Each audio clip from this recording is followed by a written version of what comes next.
Hello दोस्तों, स्वागत है आपका अपने चैनल BA स्टडी पर। आज की वीडियो का हमारा टॉपिक है द प्रेसिडेंट ऑफ इंडिया।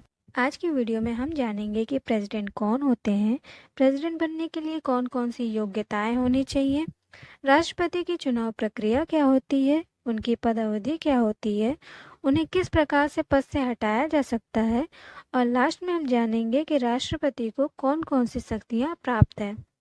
अब इस एक वीडियो में सब टॉपिक कवर कर पाना थोड़ा मुश्किल होगा क्योंकि वीडियो बहुत लॉन्ग हो जाएगी, इसलिए जितना हो पाएगा आज की वीडियो में हम कवर करेंगे।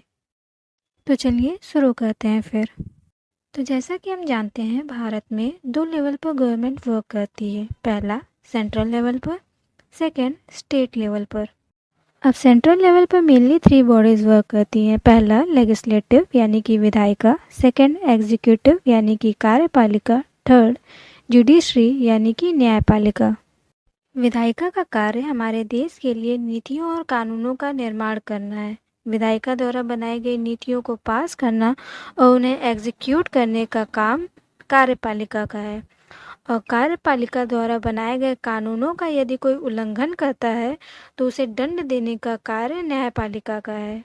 और हम इसमें जानेंगे कार्यपालिका को, क्योंकि राष्ट्रपति कार्यपालिका के ही अंग होते हैं।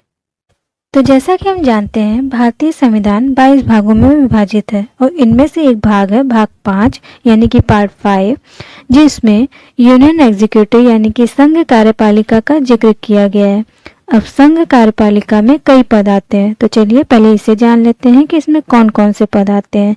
पहला है प्रेसिडेंट, दूसरा है वाइस प्रेसिडेंट, तीसरा है प्राइम मिनिस्टर, चौथा है काउंसिल ऑफ मिनिस्टर एंड पांचवा है अटॉर्नी जनरल ऑफ इंडिया। तो अब हमने बेसिक जान लिया है कि राष्ट्रपति का जिक्र भारतीय संविधान के किस भाग में किया गया है। तो अब हम डिटेल में जानेंगे राष्ट्रपति के बारे में। राष्ट्रपति भारत की लोकतांत्रिक और संवैधानिक व्यवस्था में सबसे प्रतिष्ठित पद है। भारतीय संविधान के भाग 5 में अनुच्छेद 52 से 62 तक में राष्ट्रपति के बारे में जिक्र किया गया है, जिसमें अनुच्छेद 52 यह कहता है कि भारत के एक राष्ट्रपति होंगे। भारत के राष्ट्रपति को भारत का फर्स्ट सिटीजन कहा जाता है। इसके साथ ही इन्हें हेड ऑफ द स्टेट भी कहा जाता है।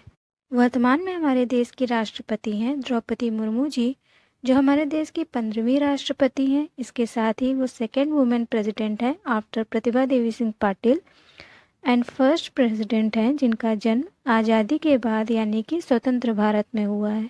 तो अब हम जानते हैं कि अगर हमें भारत का राष्ट्रपति बनना है तो उसके लिए हमें क्या प्रोसेस फॉलो करनी होगी। तो पहले हम जानते हैं योग्यताओं के बारे में कि एक राष्ट्रपति बनने के लिए एक व्यक्ति में क्या क्या योग्यताएं होनी। पहला, वह भारत का नागरिक हो। दूसरा, वह 35 वर्ष की आयु पूरी कर चुका हो। तीसरा, वह लोकसभा के सदस्य के रूप में चुनाव के योग्य हो। चौथा, वह किसी लाभ के पद पर ना हो, मतलब कि भारत सरकार या राज्य सरकार के अधीन किसी पद पर ना हो।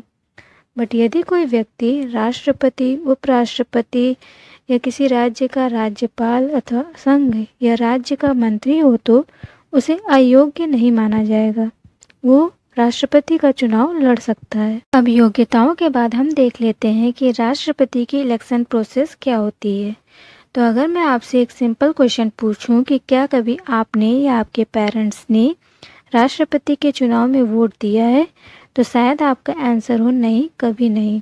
तो ऐसा इसलिए क्योंकि भारत के राष्ट्रपति का चुनाव इनडायरेक्टली एक इलेक्टोरल कॉलेज यानी कि निर्वाचक मंडल द्वारा किया जाता है। बेसिकली ये एक ग्रुप होता है जिसमें कुछ मेंबर्स शामिल होते हैं। तो अब हम देख लेते हैं कि इस ग्रुप में कौन कौन से मेंबर्स शामिल हैं। पहला, संसद के दोनों सदनों के निर्वाचित सदस्य। दूसरा, राज्य की विधानसभाओं के निर्वाचित सदस्य। तीसरा, दिल्ली और पांडिचेरी विधानसभाओं के निर्वाचित सदस्य। अब ध्यान देने वाली बात यह है कि मैंने यहाँ विधानसभाओं यानी कि लेजिस्लेटिव असेंबली की बात की, लेजिस्लेटिव काउंसिल यानी कि विधान परिषद की नहीं, क्योंकि विधान परिषद के ना तो निर्वाचित और ना ही मनोनीत सदस्य राष्ट्रपति के चुनाव में भाग लेते हैं। इसके साथ ही संसद और राज्य विधानसभाओं के मनोनीत सदस्य भी राष्ट्रपति के चुनाव में भाग नहीं लेते हैं। और अगर आपको ये याद करने में कन्फ्यूज़न हो कि हम इसको कैसे याद रखें, तो इसके लिए आप इलेक्शन प्रोसेस में इलेक्शन वर्ड से इलेक्टेड को याद रखिए कि राष्ट्रपति के चुनाव में सिर्फ इलेक्टेड मेंबर ही पार्ट ले सकते हैं। अब क्योंकि राष्ट्रपति का चुनाव इनडायरेक्टली होता है, इसलिए उसके निर्वाचन के लिए एक विशेष प्रक्रिया को अपनाया जाता है, जिसे प्रोपोर्शनल रिप्रेजेंटेशन या सिंगल ट्रांसफरेबल वोट सिस्टम कहते हैं।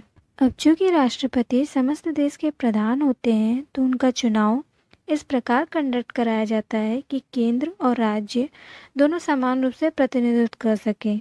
इसलिए इनके चुनाव में संसद के सदस्यों का मूल्य उतना ही होता है जितना सभी राज्यों की विधानसभाओं के मतों का कुल मूल्य। तो संसद और राज्य विधानसभाओं के सदस्यों के मतों का मूल्य निकालने के लिए हम एक फॉर्मूला यूज़ करते हैं।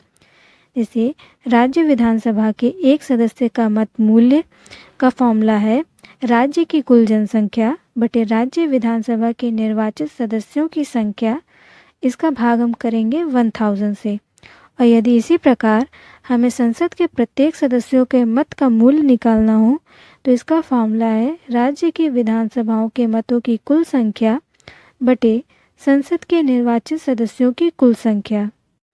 अब इसको हम बहुत डिटेल में नहीं लेंगे क्योंकि ऐसे वीडियो बहुत लॉन्ग हो जाएगी। तो अगर आपको इस टॉपिक पे एक अलग से वीडियो चाहिए तो कमेंट में ज़रूर बताइएगा, हम इस पे एक अलग से वीडियो ज़रूर बनाएंगे। और चुनाव प्रक्रिया पूरी हो जाने के बाद जब राष्ट्रपति इलेक्ट हो जाते हैं, तो वह सुप्रीम कोर्ट के चीफ जस्टिस ऑफ इंडिया के आगे शपथ ग्रहण करते हैं। बेसिकली राष्ट्रपति को शपथ कौन दिलाता है, तो वह चीफ जस्टिस ऑफ इंडिया है। अब हमने राष्ट्रपति की चुनाव प्रक्रिया देख ली, उन्हें शपथ कौन दिलाता है ये देख लिया। अब हम देखेंगे कि राष्ट्रपति की पदावधि क्या होती है। तो राष्ट्रपति अपना पद ग्रहण की तारीख से 5 वर्ष तक अपने पद पर बने रहते हैं, या ये कहें कि राष्ट्रपति तब तक अपने पद पर बने रहते हैं जब तक कि अगला राष्ट्रपति पद ग्रहण ना कर ले। लेकिन 5 वर्ष से पूर्व भी राष्ट्रपति की पदावधि समाप्त हो सकती है, और ऐसा सिर्फ 2 ही स्थितियों में हो सकता है। पहली, यदि राष्ट्रपति स्वयं अपना त्यागपत्र दे दें, और राष्ट्रपति अपना त्यागपत्र किसे सौंपते हैं, तो वो है भारत के उपराष्ट्रपति को। और दूसरी सिचुएशन है यदि उन पर महाभियोग की प्रक्रिया द्वारा उन्हें हटाने का प्रस्ताव पारित हो।